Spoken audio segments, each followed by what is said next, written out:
में जर्जर मकान गिरने से 2 लोगों की मौत हो गई थी। भोपाल में भी ऐसे कई जर्जर मकान हैं जो किसी हादसे की दस्तक देते नजर आ रहे हैं।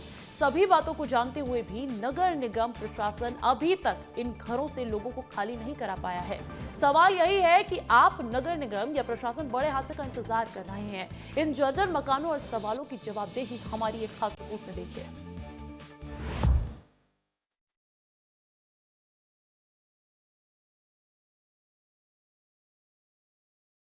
भोपाल में हजारों लोग मौत की छत के नीचे रह रहे हैं। भोपाल में 12 सबसे अधिक ऐसे मकान की पहचान की गई है जो पूरी तरह से जर्जर हो चुके हैं और कभी भी मकान गिर सकता है।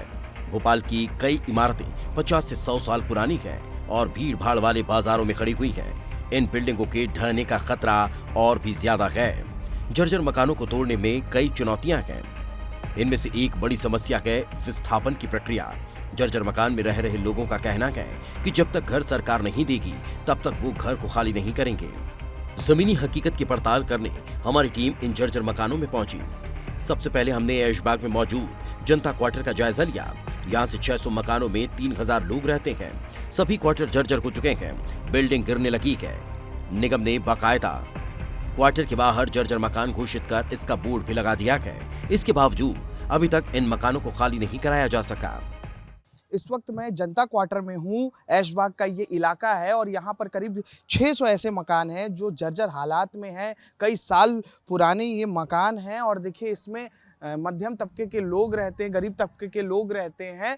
और अगर इस मकान को आप देखेंगे तो एकदम जर्जर हालत में आपको ये मकान दिखाई देगा। इस बात को हम कह सकते हैं कि इंदौर की घटना से सीख लेते हुए भोपाल में भी प्रशासन और निगम को एक्शन लेना चाहिए और लोगों को यहाँ से दूसरे जगह शिफ्ट करना चाहिए, क्योंकि ये ऐसे मकान हो चुके हैं कि यहाँ रहना चंद सेकंड भी खतरे से कम नहीं है। मैं कुछ 20 साल से रह रही हूँ।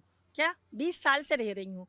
जब देखो जब वो यही कहते हैं कि ये खस्ता हो चुके हैं, क्या खस्ता हो चुके हैं, आप ये झरझर हो गए हैं, आप लोग मकान खाली कर दो। भाई कैसे खाली कर दें? आप मकान के बदले मकान दो ना। ऐशबाग के बाद हमारी टीम सरस्वती नगर पहुंची, जहां EWS, LIG और MIG बिल्डिंग जर्जर मिली।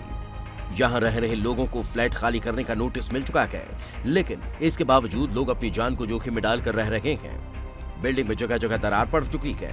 यहाँ कुछ लोगों ने तो घर खाली कर दिया है, लेकिन कुछ लोग अभी भी इसी जर्जर मकान में रहने को मजबूर हैं।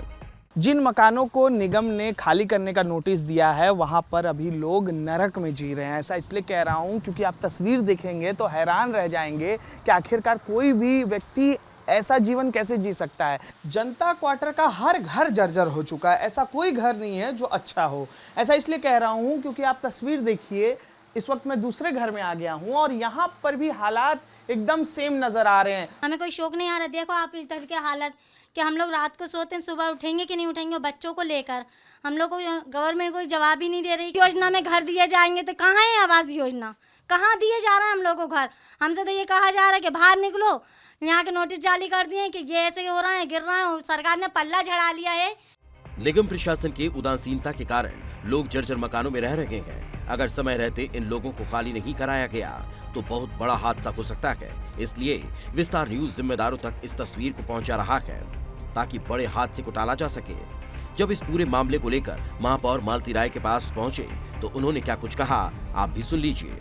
नगर निगम ने अपनी जिम्मेदारी को निभाते हुए पूर्व में ही बारिश के पहले ही जो चिन्हित जर्जर बिल्डिंगें थी, भवन थे, उनको अंतिम नोटिस दे दिया है और उनको खाली करने के लिए आगे कलेक्टर महोदय के माध्यम से ही वो खाली हो सकती, क्योंकि नगर निगम की जिम्मेदारी है जर्जर बिल्डिंगों को नोटिस देने की कि आप खाली कर दीजिए। प्रशासन के माध्यम से उनको खाली करवाया जाएगा। इन हालातों को देखते हुए आप इतना तो समझ ही गए होंगे कि जिम्मेदारों की लापरवाही कैसे लोगों की जिंदगी के ऊपर खतरा बन रही है। लोग जिन हालातों और मकानों में रह रहे हैं, उन हालातों को जल्द न बदला गया तो ये तस्वीर किसी बड़े हादसे की आहट को दस्तक दे रही है। उम्मीद तो यही है कि जल्द ये जमीनी हकीकत बदल जाएगी। ब्यूरो रिपोर्ट, विस्तार न्यूज।